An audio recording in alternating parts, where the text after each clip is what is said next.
Hello everyone, welcome to another brand new video, and in this video I will show you how to recover deleted Telegram messages.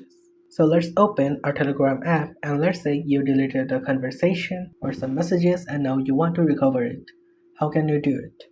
If you tap on the three lines on the top left and go to settings and click on data and storage and go to storage usage, it shows us that Telegram actually saves every single data about your profile alongside files, media, and chats.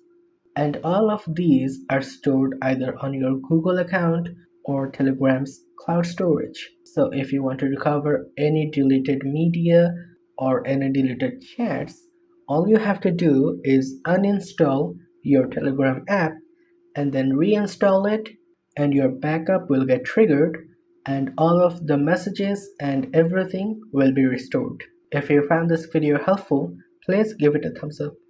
If you have any questions, comment below and we'll be more than happy to answer it for you. And if you want to see us more on your For You page, subscribe to our channel.